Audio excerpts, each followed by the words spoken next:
Just adjust the frame. Yeah, sure. Okay. अस्सलाम वालेकुम, नमस्कार, सत श्री अकाल एंड गुड इवनिंग। मैं हूं अर्ज़ू काज़मी और आप देख रहे हैं पॉइंट ऑफ व्यू। हमें जी आज जॉइन किया है भारत से कामना पांडे जी ने, जो कि एनिमल राइट्स पे भी काम करती है और एनवायरनमेंट के ऊपर भी जो है हम इनसे बात करेंगे। बहुत शुक्रिया कि आज आप आई हैं। Thank you so much. Namaskar and very good evening to all your viewers. Thank you so much. कामना, सबसे पहले तो मुझे ये बताइए कि एनिमल राइट्स जो है वो क्या है, और बिकॉज लोगों में इसकी अवेयरनेस है या नहीं है, और आपके ख्याल से कितना इम्पोर्टेंट है ये field? Okay, so animal rights जहाँ तक अगर हम स्पेसिफिकली पाकिस्तान की बात करें और उसके पहले इन जनरल हम बात करें, तो animal rights is something that right from the beginning we have recognized. In India and in Pakistan, we have Prevention of Cruelty to Animals Act. Britishers के टाइम पर से ये आ रही है और हमें विरासत में मिली है, और उसके few amendments have been made to suit our times. However, both India and Pakistan में जो एग्जिस्टिंग लॉ है, इससे बहुत ज़्यादा की ज़रूरत है. ये बहुत पुरानी लॉ है जिसको बहुत ज़्यादा अमेंड नहीं किया गया है. इंडिया में इसके ऊपर काम चल रहा है. ड्राफ्ट पेश कर दिया जा चुका है. अभी 10 मार्च 2023 में animal birth control dogs rules दोबारा से अमेंड होके आए हैं, जो कि पहले से बहुत बहुत ज़्यादा इफ़ेक्टिव और बहुत अच्छे हैं. अमेंडमेंट टू पीसी एक्ट ये पेंडिंग है. वो भी बहुत जल्दी हम लोग वी आर होपफुल कि वो हो जाए, जिसमें पेनल्टी बढ़ाई जाएगी, जिसमें बहुत सारे ऐसे ऑफेंसेस जो अभी इंक्लूडेड नहीं है वो इंक्लूड किए जाएंगे. सिमिलरली पाकिस्तान में भी बहुत ज़्यादा आज आज के टाइम से अगर हम देखते हैं तो ये बहुत आउटडेटेड है. अमेंडमेंट की बहुत ज़रूरत है. कुछ अमेंडमेंट्स हुए हैं बट एडिक्वेट नहीं है. Now why is animal welfare so important and how does it affect us? सबसे पहले तो क्वेश्चन ये आता है कि भाई यूजुअली हमें ऐसा लगता है कि जो एनिमल लवर्स हैं ये इनको ही अफेक्ट करता है, और जिनको पशुओं से प्रेम है उनको बहुत तकलीफ होती है ये देख के, तो ये उन लोगों के लिए है. एक आम आदमी को इससे कोई सरोकार नहीं है. I'd like to tell your viewers कि ये बहुत बड़ी मिथ है. Now, हम जिस एनवायरनमेंट में रहते हैं, हम जिस वातावरण में रहते हैं, ये एक इकोलॉजिकल बैलेंस को अचीव करके हम यहाँ पहुँचे हैं. जानवरों का एनवायरनमेंट से और एनवायरनमेंट का हमसे डायरेक्टली लिंक है. बहुत ही डेलिकेट इंटरवीविंग है ये, और ये डेलिकेट बैलेंस अगर कभी भी ब्रेक होता है तो इसके बहुत ही भयानक परिणाम होते हैं. हम देखते हैं कि मतलब छोटे से छोटा जानवर, वीनो जैसे बहुत कॉमन 2 एग्ज़ाम्पल्स हैं जो शायद सबको ही पता होंगे कि अगर दुनिया से बीज़ खत्म हो जाएँगी तो 5 साल के अंदर दुनिया खत्म हो जाएगी. ना हमारा डायरेक्ट लेना-देना नहीं है बीज़ से, लेकिन फिर भी बीज़ हमारे लिए इतनी इम्पोर्टेंट है क्योंकि उनका बहुत कंट्रीब्यूशन होता है. हर एक जानवर का एक कंट्रीब्यूशन होता है. सिमिलरली कॉकरोच, समथिंग जो हम लोग जिसको पेस्ट मानते हैं और सोच भी नहीं सकते कि इसका कोई इम्पोर्टेंस है. नाउ कॉकरोचेस अगर खत्म हो जाएँगे, अगेन इंसान के लिए सर्वाइव करना इम्पॉसिबल हो जाएगा, because they have their own nitrogen creating converting, उनका अपना एक रोल है. नाउ इसके एग्ज़ाम्पल में if you have time I would like to give 2 sure examples. जी। We know our neighbor China, right? Mao Zedong, जो इनके फाउंडर थे कम्युनिस्ट पार्टी के, माओ जेडोंग ने एक टाइम पे ये देखा कि स्पैरोज़ जो हैं, स्पैरोज़ बहुत ज़्यादा क्रॉप्स को नुकसान पहुँचा रही हैं। तो इन्होंने स्पैरोज़ को वर्मिन डिक्लेयर कर दिया और इन्होंने कहा कि जो नॉर्मल सिटिज़न्स हैं और जो आर्मी है, सारे के सारे स्पैरोज़ को मार दो। क्योंकि अगर स्पैरोज़ नहीं होंगे तो हुँ, इतने हज़ार टन, इतने लाख टन हमारा प्रोडक्टिविटी हमारी बढ़ जाएगी। सो सारी स्पैरोज़ को मार दिया गया। What happened as a result was that sparrows खत्म हुई, तो स्पैरोज़ जो अ, कीट और जो स्मॉल इंसेक्ट्स थे, उनको खाती थी। इन एब्सेंस ऑफ स्पैरोज़ वो इतने बढ़ गए कि China went into a drought, मतलब वहाँ पे फैमिन, हुँ, वहाँ पर क्या कहते हैं, सूखा, जो हुँ, अम, हुँ, अनाज की इतनी हुँ, कमी हो गई राइट, कि वहाँ पर famine आ गया. हुँ, So eventually they had to purchase and buy and import sparrows from Russia. उनको रशिया से स्पैरोज मंगानी पड़ी. हुँ, So हम इमीडिएट इम्पैक्ट को देखते हैं और इसके आगे के उसके रेपरकशंस को हम नहीं समझ सकते, क्योंकि अ, हमें ऐसा लगता है कि जो हमें इमीडिएटली इनकन्वीनिएंट लगता है, जैसे डॉग्स हैं, हुँ, डॉग्स का एक बहुत इम्पोर्टेंट रोल है। अ, अक्सर हम लोग को पाकिस्तान के हमारे जो एनिमल लवर्स हैं या जो हुँ, एनिमल हुँ, एक्टिविस्ट हैं वहाँ के, हुँ, अक्सर हम लोगों को कॉन्टैक्ट करते हैं कि वहाँ पर मास पॉइज़निंग बहुत होती है हुँ, डॉग्स की। हुँ, नाउ वी मस्ट अंडरस्टैंड कि आप डॉग्स को प्यार करते हैं या नहीं करते हैं, ये बात ही नहीं है। It is not about that. It is about उनका इकोलॉजी में एक रोल है। The other example that I'd like to give is इसको आई विल एनकरेज कि आपके व्यूअर्स गूगल करें 14 wolves hmm, Yellowstone National park.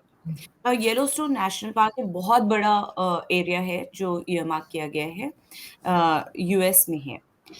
Now Yellowstone National park में उस एरिया से, एज़ वी नो, वुल्व्स हमारे हुँ, भेड़ों को खा जाते थे और हुँ, अटैक करते थे। तो सारे वुल्व्स की हंटिंग करी गई हुँ, और हंटिंग, क्योंकि हमें इंसान हैं, हमें लगता है हम हुँ, सुप्रीम हैं, तो हमें हुँ, इनकन्वीनिएंट है, तो हमने पूरी हुँ, हंटिंग करके सारे वुल्व्स खत्म कर दिए। हुँ, अ, तो वहाँ पे काफ़ी टाइम से वुल्व्स नहीं थे। तो as an experiment and as animal rights activist ने बहुत ज़्यादा शोर मचाया, तो 14 वुल्व्स को जो ब्रीड किए गए थे, हुँ, उनको वाइल्ड में इंट्रोड्यूस किया गया।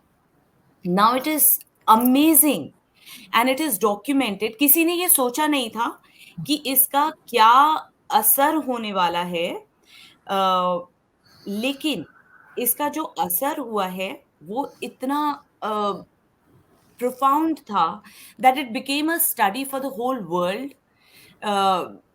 कि किस तरीके से कैस्केडिंग इफेक्ट होता है। व्हाट हैपेंड वाज कि जब वुल्व्स को रीइंट्रोड्यूस किया गया, तो एज अ रिजल्ट देखा गया कि वहां पर जो रिवर्स हैं, उन्होंने अपना रास्ता बदल दिया। Hmm, and it became a huge matter of study कि ऐसा कैसे हो गया।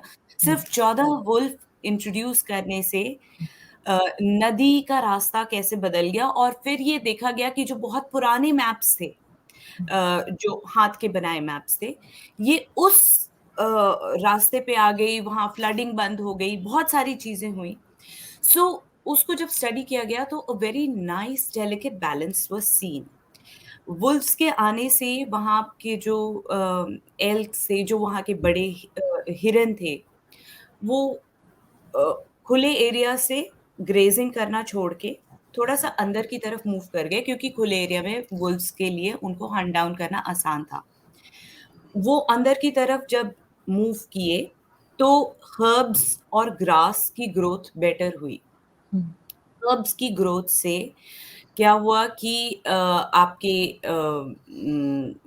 स्लोली आपकी ट्रीज की लेंथ बढ़ी, इनफैक्ट 5 टाइम्स ट्रीज की हाइट बढ़ी। ट्रीज की हाइट बढ़ी तो उनकी रूट्स जो हैं वो स्ट्रोंगर होती हैं।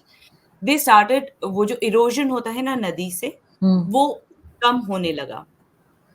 आपकी और स्पीसीज आने लगी बर्ड्स की। जब ट्रीज होते हैं तो फिर हुँ, उनको नेस्ट बनाने के लिए हुँ, जगह होती है, वो आने लगी।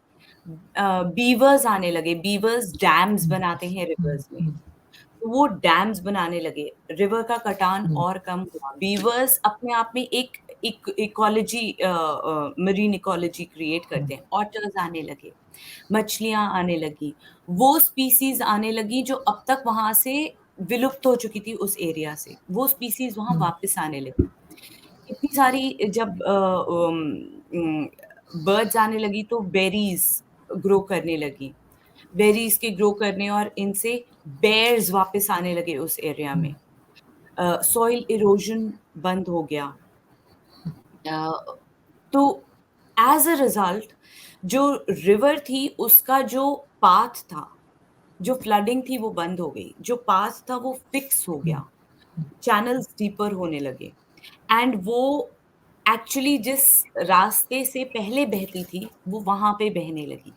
Now all of this, I'm telling you in very short, hmm, it's डेढ़ 1 घंटे 50 मिनट की ये डॉक्यूमेंट्री है जो सबको देखनी चाहिए। हुँ, तो समझ में आएगा कि हम सिर्फ 14 वुल्व्स, जो इतना हुँ, बड़ा एरिया है येलोस्टोन नेशनल पार्क का, उसमें सिर्फ 14 वुल्व इंट्रोड्यूस करने से हुँ, किस तरह से वहाँ पर विलुप्त प्रजाति के हुँ, ट्रीज़, एनिमल्स, अ, रिवर्स, सब कुछ पूरा एनवायरनमेंट बदल गया।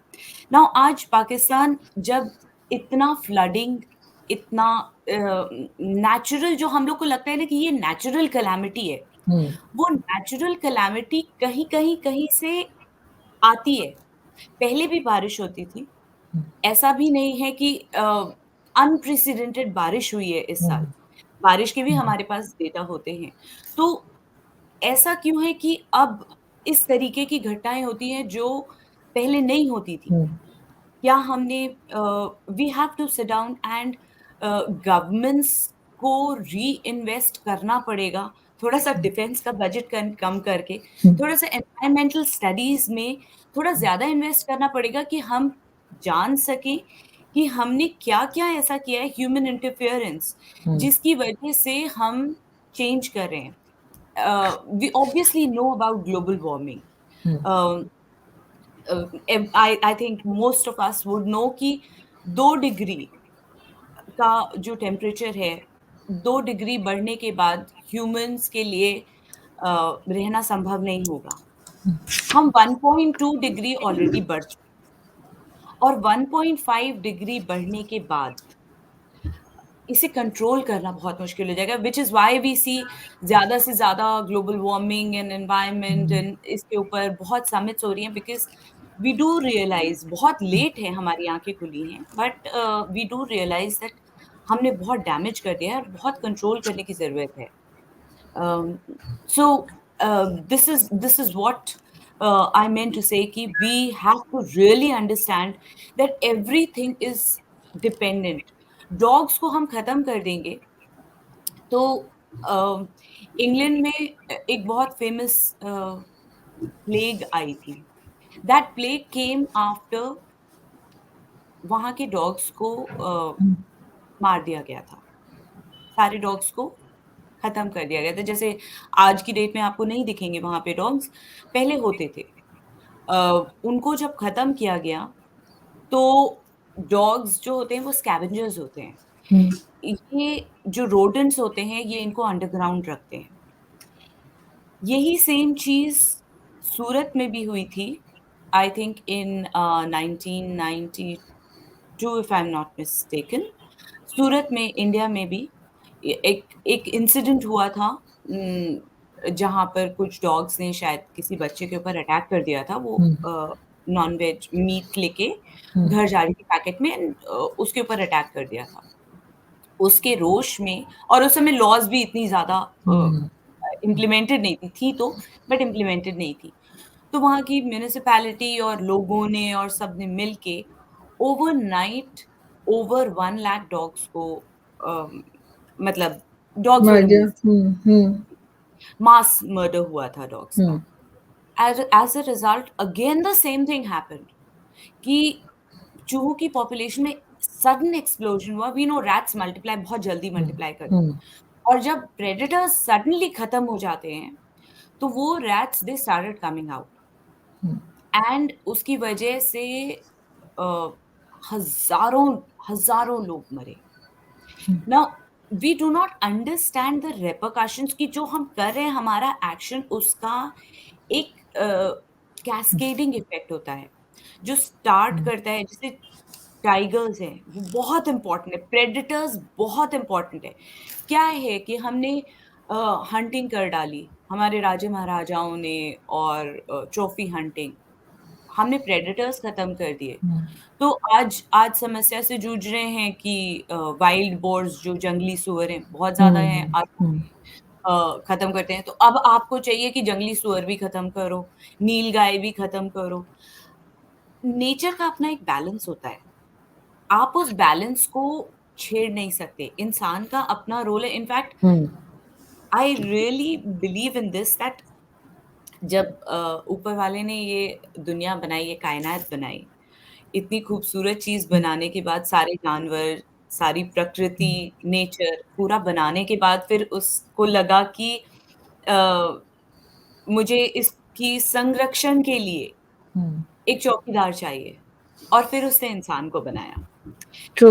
हम उसका संरक्षण करते-करते हुँ, अपने आप को मालिक समझ बैठे और हम ये मानने लगे कि ये सब कुछ मेरे लिए बना है, हुँ, मेरे यूज़ के लिए बना है, मैं इसको हुँ, यूज़ कर सकता हूँ। हुँ। ये मेरे एंटरटेनमेंट के लिए हैं जानवर। मगर हमिंग यहाँ पे मैं एक चीज़ ज़रूर कहूँगी कि जो डॉग्स की आपने बात की, पाकिस्तान में आप सही कह रही हैं, वैसे तो बहुत कम ऐसा है कि अवेयरनेस ही नहीं है। मैं बड़ा आपसे सुन के मुझे भी हैरत हो रही है कि यहाँ पे भी कोई एक्टिविस्ट हैं। वैसा मैंने कभी सच देखा नहीं कि कोई ख़ास इस पे काम कर रहा हो। मगर बहुत ज़्यादा ये बढ़ जाते हैं जब किसी भी जगह में, किसी भी एरियाज़ में, तो वहाँ पर होता है कि बच्चों को काट लिया, किसी बड़े को काट लिया, वैक्सीन नहीं होती हमारे पास। और हमें कहा जाता है कि वैक्सीन कम है, अभी भी सिंध में बहुत ज़्यादा ये सुनने में आ रहा है, कराची में और सिंध के जो अंदरूनी इलाके हैं, वहाँ पर कि जी वैक्सीन नहीं है और कई बच्चों की, कई लोगों की जानें गई। इस वजह से भी समटाइम्स ऐसा होता है कि ये एकदम से निकलते हैं और पेरेंट्स और सब लोग ज़ाहिर है शोर मचाते हैं। इसमें कुछ आप समझती हैं किया जा सकता है? कोई इसका तरीका है रोकने का? वैक्सीन अक्सर हमारे पास नहीं एब्सोल्युटली, है। एब्सोल्युटली और बहुत बहुत ही पर्टिनेंट सवाल आपने किया है क्योंकि ये एक्चुअली लोगों की कंसर्न है। Okay so we must hmm, know कि we don't have to reinvent the wheel. जो ट्राइड एंड टेस्टेड मेथड है हुँ, क्योंकि हमने ब्रिटिशर्स के टाइम से ये डॉग कलिंग जो है ये कल्चर ब्रिटिशर्स के टाइम से शुरू हुआ है। ब्रिटिशर्स मारते गए, डॉग की पॉपुलेशन कम नहीं हुई, वी नो डॉग की पॉपुलेशन सिर्फ बढ़ी। पाकिस्तान में आप देखो इतनी मास कलिंग होती है बहुत बार तो पता ही नहीं चलता है लोगों को, हुँ, साइलेंटली मार दिए जाते हैं और सुबह-सुबह गाड़ी जब आती हुँ, है सफाई करने तो वो उठा ले जाती है कार्केस को। क्या पॉपुलेशन कम हो गई उससे? नहीं कम होती है। नहीं। ओके, सो अगर होनी होती, अगर ये सही तरीका होता, तो डॉग्स की पॉपुलेशन कम हो चुकी होती।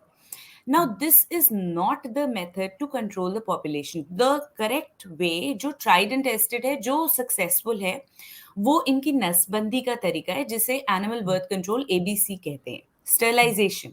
हुँ, तो इसमें जो मादा श्वान होती हैं, उनको ले जाया जाता है और उनका बंध्याकरण या हुँ, नसबंदी हुँ, करके हुँ, 5 दिन में उनकी रिकवरी हो जाती है, उनको वापस छोड़ दिया जाता है। ये गवर्नमेंट की रिस्पॉन्सिबिलिटी है।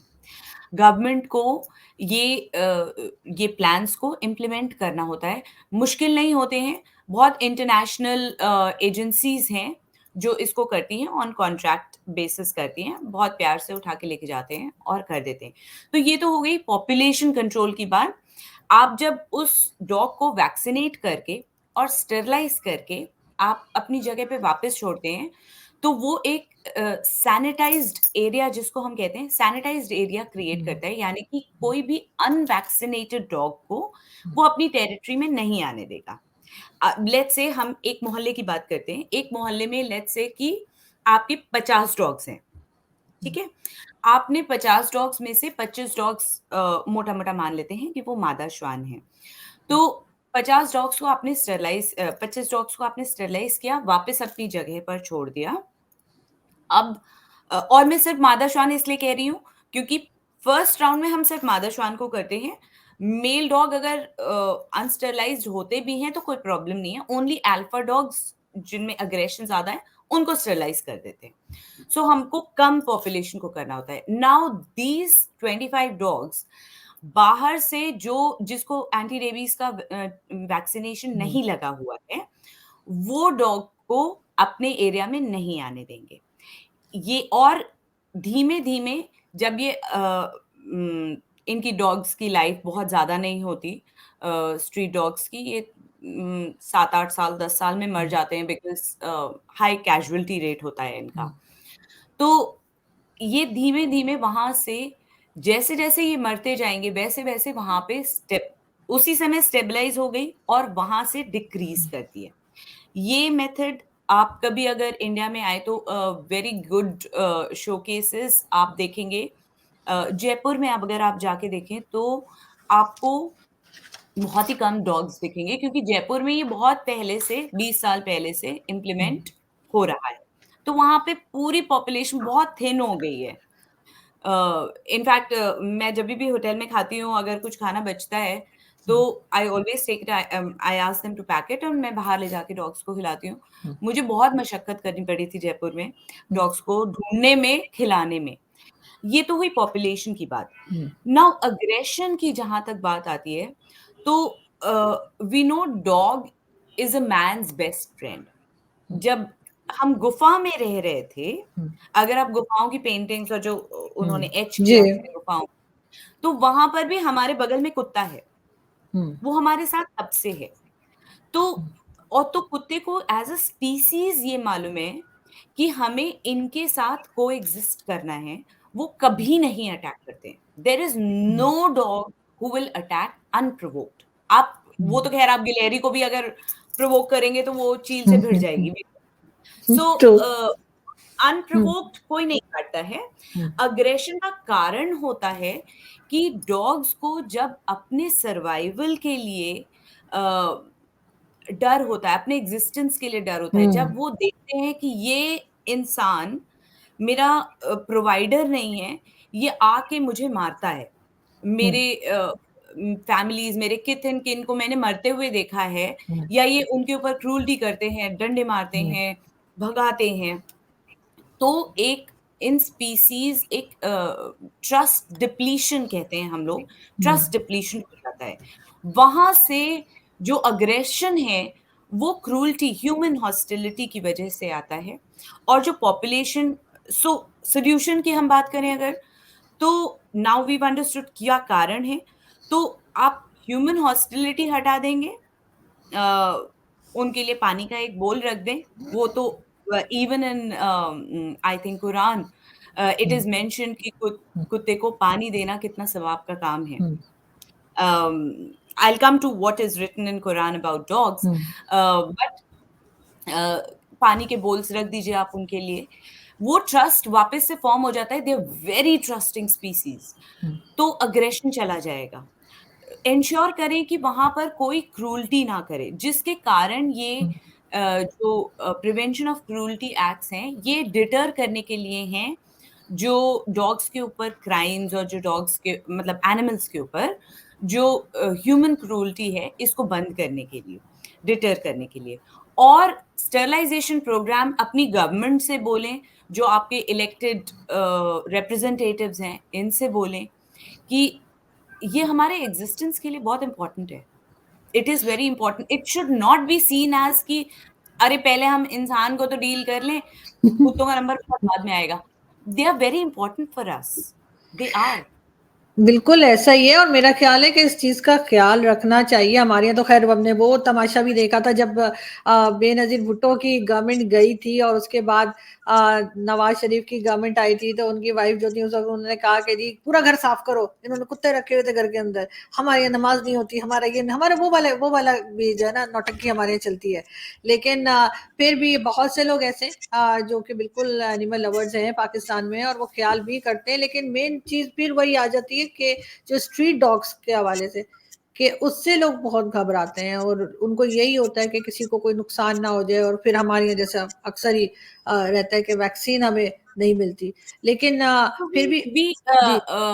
बहुत सारी इंटरनेशनल ऑर्गेनाइजेशंस हैं जो ये स्टरलाइजेशन का काम हुँ, बहुत ही मिनिमम रेट पे, आई एम श्योर अगर नेगोशिएट किया जाएगा, because they really work very hard on hmm, reducing cruelty. So I'm sure that we can work out and negotiate something जिसमें बहुत बेयर मिनिमम हमें इन्वेस्ट करना पड़े एंड स्टरलाइजेशन हो जाए। जो मैंने बात करी थी कुरान के बारे में, because a lot of people, आजकल क्या होता है ना कि हम अ, अपने धर्म को भी अपनी कन्वीनियंस से देखते हैं। उसमें से जो हमें कन्वीनिएंट लगता है, हम वो हुँ, उठा लेते हैं। वैसे तो परफ्यूम लगाना भी is not allowed, hmm, makeup करना भी इज़ नॉट अलाउड, लेकिन हम अपनी कन्वीनियंस से उठाते हैं, आज के समय के हिसाब से उठाते हैं। देयर आर 5 इंस्टेंसेस जहाँ पर कुरान में डॉग्स का मेंशन आता है। एंड पूरी पांचों जगह, and let me also say I am not a scholar, I have read Quran, with all due respect, I have read Quran. मौलाना साहब से बैठ के मैंने पूरी कुरान उनके साथ पढ़ी है। 5 इंस्टेंसेस हैं जहां पर डॉग्स का मेंशन आता है, एंड पांचों इंस्टेंसेस में they are shown in good light. Hmm, one instance is where एक प्रोस्टिट्यूट है, उसको उसके गुनाहों की सजा देने के लिए ले जाया जा रहा होता है, और उसको आवाज आती है कि मतलब उसकी डेथ हो चुकी है, उसको हाँ, गुनाह की हाँ, सजा देने के लिए ले जा रहे हैं, और उसको आवाज आती है कुएं में से, किसी डॉग की। अ, तो वो कुएं के पास से डॉग डॉग की आवाज आती है जो बहुत प्यासा है। तो वो अपनी जूती से पानी निकाल के उस डॉग को पिलाती है। नाउ वी नो कि कितना बड़ा गुनाह माना जाता है as such prostitution. Now hmm, hmm, so Allah says that इसकी गुनाह माफ करके उसे जन्नत भेज दिया जाए, सिर्फ एक उस सबाब के कारण कि उसने एक कुत्ते को पानी पिलाया। द सेकेंड इंस्टेंस जो आपने बताया अभी नवाज शरीफ जी का, हुँ, उसके लिए मैं बताऊंगी। Second instance is mention, like we know, जो केव का जो है जहां पर they are waiting, they are hiding, वो हुँ, बाइबल में भी सेम चीज है एंड कुरान में भी सेम चीज है। There is only one difference in the when it is written in Quran, हुँ, एक डॉग का एडिशन है। The seven righteous men who are in the cave, उनके साथ एक डॉग भी बताया गया है, who sits and waits and guards. वो हुँ, उन्हीं के साथ केव में रह रहा है, वो वहीं पे अपना पूरा नमाज अदा कर रहे हैं, सब कुछ कर रहे हैं। एंड वो राइचियस मैन दिखाए गए हैं। तो I would like to know, Nawaz Sharif ji उनसे भी ज्यादा राइचियस हैं। मतलब जब उन्हें, and hmm, I believe Quran में एक भी शब्द बेमतलब तो नहीं डाला गया है। अगर पूरा इंसिडेंट सेम है, बाइबल में भी सेम है, यहाँ पे भी सेम है, तो एक कुत्ते का एडिशन क्यों है? हुँ, कोई वैल्यू इम्पार्ट करना चाह रहे होंगे, राइट? डेफिनिटली। हुँ, वो वो हमने ली नहीं, वो हमने समझी नहीं। नाउ हदीस definitely has a lot of things to say about dogs, a lot of things. However, we also know कि जो एनिमल्स जो हम खा सकते हैं, उसका बहुत क्लियर डिस्क्रिप्शन है। उसमें वो डॉग जो हंट करके लाता है बर्ड, वो खाने के लिए अलाउड है। नाउ अगर हम बात करते हैं कि आपने वज़ू कर लिया है, आपने नहा धो लिया है और आप नमाज़ करने जा रहे हैं, तो वो तो हम लोग के यहाँ भी वही है कि अगर हम लोग नहा लेते हैं और पूजा करने जा रहे हैं, तो हम डॉग को क्या कुछ भी चीज़ को नहीं छूते हैं। भई डॉग ने तो आज नहीं नहाया है। तो that is cleanliness is a different thing before your worship. बिल्कुल। हुँ, डिस्टॉर्ट होके ऐसा हो गया है कि मतलब डॉग्स ही हराम हैं, ऐसा नहीं है। आई थिंक प्रॉफिट मोहम्मद सल्लल्लाहु अलैहि वसल्लम उन्होंने भी अ, अ, वो जो इंसिडेंस है कि वो उनका जो गरम कोट था, उसके हुँ, ऊपर बिल्ली सो हुँ, गई थी हुँ, और उन्होंने बिना हुँ, उसके जाना मतलब बेहतर लगा उनको उसको छोड़ के। वो पास कर रहे थे, वो कहीं रास्ते में जा रहे थे और एक फीमेल डॉग ने बच्चे दिए थे। हुँ, और उनके पास खुद भी बहुत उस समय खतरा था और उनके पास खुद भी बहुत कम सैनिक थे उनके, पर उन्होंने अपने कुछ सैनिक उसके पास छोड़े उसके प्रोटेक्शन के लिए। सो एम्पल है कि कंपैशन टुवर्ड्स एनिमल्स है लिखा, बट हम अपनी कन्वीनियंस देखते हैं। वो बिल्कुल। एक और चीज़ ये है कि कोई परिंदा का एक पर भी टूटता है तो मुझे तकलीफ होती है। हुँ, अ, तुमको मतलब रखवाली करनी है। लिखा तो यहाँ तक है जब तक आपके पास ग्रेन का हुँ, एक मतलब खाने का एक ग्रेन है तब हुँ। तक आप किसी जानवर को नहीं खाएँगे। बट हम अपनी कन्वीनियंस के हिसाब से उठाते हैं। ये तो बिल्कुल सही है, हम अपनी मर्ज़ी से और जो हमें ठीक लगता है या हमें लगता है हाँ, ये हम मैनेज कर लेंगे, हम उस हिसाब से ही जो है वो रिलीजन में से चीज़ें उठाते हैं। लेकिन लोगों में फिर भी हम झूठ भी अवेयरनेस बोलते आनी रहेंगे। चाहिए। हम फिर भी बोलते हम झूठ रहेंगे भी बोलते रहेंगे। और बिल्कुल हर काम करेंगे लेकिन ये कि जो कहा गया या जो करना चाहिए ना भी लिखा हो, एक एक इंसान के तौर पे हमें ख़्याल करना चाहिए हर जानदार का। आई आई थिंक वो ज़रूर होना चाहिए। बहुत अच्छा लगा आपसे बातें करके और आई विश कि हम नेक्स्ट वीक फिर बात करें और क्योंकि लोगों में अवेयरनेस की बहुत ज़रूरत है। हम लोग पॉलिटिक्स पे जी, तो बहुत बात करते हैं, ये कर दिया, इंडिया में ये हो गया, भारत में वो हो गया या पाकिस्तान में वो हो गया। लेकिन हम इस तरह की चीज़ों को बहुत कम डिस्कस करते हैं जो असल में इश्यूज़ हैं, पाकिस्तान के भी बल्कि पूरी दुनिया के। तो उस पे ज़रूर हम बात करेंगे and I hope to see you again next week. Thank you so much कि आज आपने जॉइन किया। बहुत शुक्रिया। Thank you thank you, very much Arzoo thank and a you, very, thank you, very good day to you. Thank you. नमस्कार। Same to you. नमस्कार।